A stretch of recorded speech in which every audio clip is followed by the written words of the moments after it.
चलिए दोस्तों, तो आज हम शुरू करते हैं वाक्य। और वाक्य किसको कहते हैं? तो शब्दों के सार्थक समूह को वाक्य कहेंगे। वाक्य के दो अंग होते हैं, उद्देश्य और विधेय होते हैं।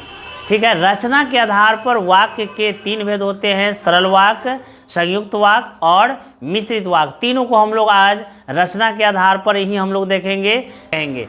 सरल वाक्य कहेंगे जिस वाक्य में एक क्रिया हो वो हो जाएंगे सरल वाक्य।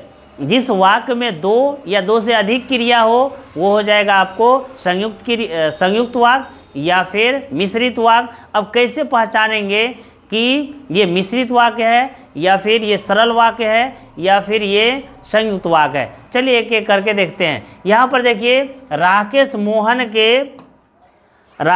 मोहन के घर गया, यहाँ एक क्रिया है तो ये हो जाएगा सरल वाक्य। स्वाति खाना खा रही है, एक क्रिया है, सरल वाक्य। मोहन घूम रहा है, घूमना एक क्रिया है, सरल वाक्य। रोहित पुस्तक पढ़ रहा है, एक क्रिया है तो ये हो जाएगा सरल वाक्य। बच्चे मैदान में खेलते हैं, खेलना यहाँ पर एक वो क्रिया है तो हो जाएगा सरल वाक्य। ठीक है। अब संयुक्त वाक्य किसको कहेंगे?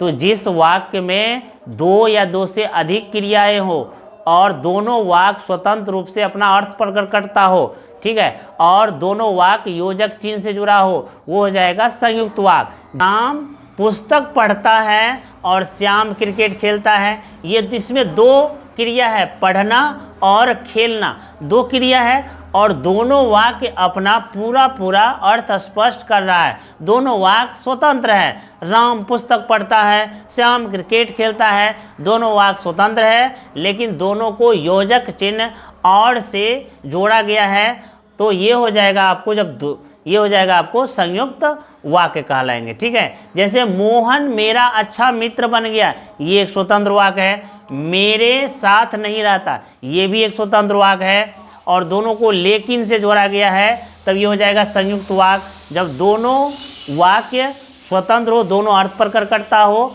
तो ये हो जाएगा आपका दो क्रिया है, एक है बन जाना, एक है रहना। ठीक है, दो क्रिया है।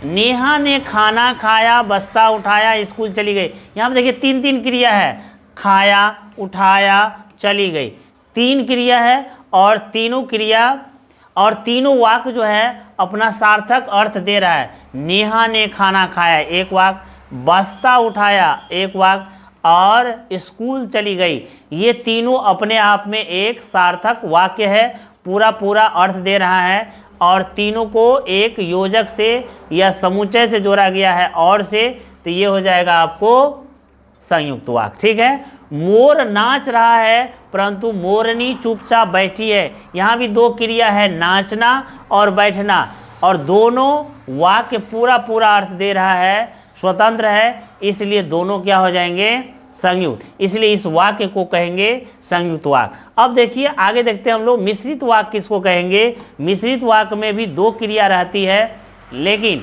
दोनों वाक्य में से एक वाक्य आपको अधूरा रहेगा। दोनों वाक्य में से एक वाक्य क्या रहेगा? अधूरा। जैसे देखिए, राम ने कहा कि श्याम क्रिकेट खेलता है। ठीक है, तो यहाँ पे देखिए दो क्रिया है, एक है कहना, एक है खेलना, लेकिन यहाँ पर राम ने कहा एक अलग वाक्य है, श्याम क्रिकेट खेलता है अलग वाक्य है, लेकिन ये अधूरा है। क्यों अधूरा है? क्योंकि राम ने कहा। अब एक जिज्ञासा उत्पन्न हो जाती है कि राम ने क्या कहा, सोचना पड़ेगा। हाँ, राम ने क्या कहा, तो यहाँ से होता है कि श्याम क्रिकेट खेलता है। ठीक है, अधूरा वाक्य। जैसे रोहन ने बताया, अब रोहन ने बताया, जिज्ञासा उत्पन्न हो गया, रोहन ने क्या बताया कि कल छुट्टी रहेगी, तो एक अधूरा वाक्य है, एक पूरा वाक्य है। ठीक है। मुझे बताया गया कि सोहन बीमार है, यदि तुम बाजार जाओगे तो मुझे भी ले जाना, नीतू जब भी आएगी सोनिका को साथ जरूर लाएगी, वह मेरा भाई है जो बाहर खड़ा है और जो कल घर आया था वो बाहर खड़ा है। राधा विद्यालय नहीं जा सकी क्योंकि वो बीमार है। यहाँ पर देखिए जितना भी आप देख रहे हैं, राम ने कहा, रोहन ने बताया, मुझे बताया गया। ठीक है, ये सारे क्या हैं? आपको अधूरा वाक्य है। ठीक है, बाहर खड़ा है अधूरा वाक्य है। तो जो अधूरा वाक्य हो और एक पूरा वाक्य हो, यानी एक अधूरा, मतलब पूरा रहे चाहे अधूरा, लेकिन एक वो दोनों में से एक वाक्य रहना चाहिए अधूरा, तो उसको कहेंगे मिश्रित वाक्य कहेंगे। ठीक है, तो आप मिश्रित वाक्य और अच्छा, मिश्रित वाक्य में आपको लगल रहेगा क्या, कोहर्ची कर की लगल रहेगा, उसके बाद यदि लगा रहेगा, ठीक है, चूंकि लगल रहेगा, ठीक है, जो रहेगा, जिन्हें रहेगा, जिसे रहेगा, जिन्होंने रहेगा, ये सब शब्द भी आप देख के पहचान सकते हैं कि ये मिश्रित वाक्य है या संयुक्त वाक्य है। ठीक है, चलिए आगे देखते हैं वाक्य में परिवर्तन। देखिए वाक्य में परिवर्तन भी कभी काल पूछ देता है, तो यहाँ पे देखिए वाक्य में बदलना है, जैसे मेरी गाय काली और खेत में चल रही है। ठीक है, मेरी गाय काली है, खेत में चल रही है, आपको सरल वाक्य में बदलना है। ये कौन सा वाक्य है, ये संयुक्त वाक्य है, क्योंकि दोनों ये वाक्य अपने आप में एक स्वतंत्र वाक्य है। मेरी गाय काली है एक वाक्य हो गया, खेत में चल रही है दूसरा वाक्य हो गया, और दोनों का जोड़ल है कौन सा, समुच्चय और से जोड़ा हुआ है, तो यहाँ पे हो जाएगा, ये दो वाक्यों को जोड़ दिए हैं, तो ये हो जाएगा संयुक्त वाक्य। अब संयुक्त वाक्य से आपको सरल वाक्य बनाना है। सरल वाक्य बनाने के लिए आपको कुछ शब्दों को हटाना भी पड़ेगा, कुछ को जोड़ना भी पड़ेगा, तो इसमें टेंशन लेने की बात नहीं है।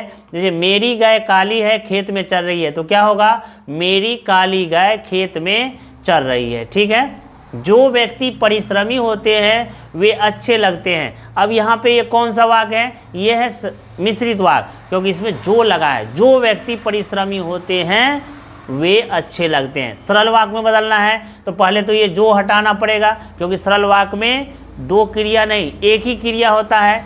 यहाँ पर होना और लगना दो क्रिया है, तो एक क्रिया को आपको हटाना पड़ेगा, तो यहाँ पर ये क्रिया को हटा देते हैं और लिखते हैं परिश्रमी व्यक्ति अच्छे लगते हैं। परिश्रमी व्यक्ति क्या लगते हैं, अच्छे। तोता पिंजरे में है और दाल खा रहा है, इसको मिश्रित वाक्य में बदलना है। ये कौन सा वाक्य है, ये संयुक्त वाक्य है, क्योंकि टोटल पूरा ये अर्थ दे रहा है, पूरा अर्थ दे रहा है। तोता पिंजरे में है एक वाक्य, दाल खा रहा है या वह दाल खा रहा है। ठीक है, एक ही बात हुआ, तोता पिंजरे में है दाल खा रहा है, इसको बदलना है मिश्रित वाक्य में, तो क्या होगा, जो तोता पिंजरे में है वह दाल खा रहा है। ठीक है, इस तरह से हम लोग सरल से मिश्रित में बदल सकते हैं, मिश्रित से सरल में बदल सकते हैं, संयुक्त से सरल में बदल सकते हैं। इस तरह से आप बदल सकते हैं वाक्यों को। ठीक है, अगर आपको वीडियो अगर अच्छा लगा होगा तो आप लाइक और सब्सक्राइब जरूर कर दीजिएगा। Thank you.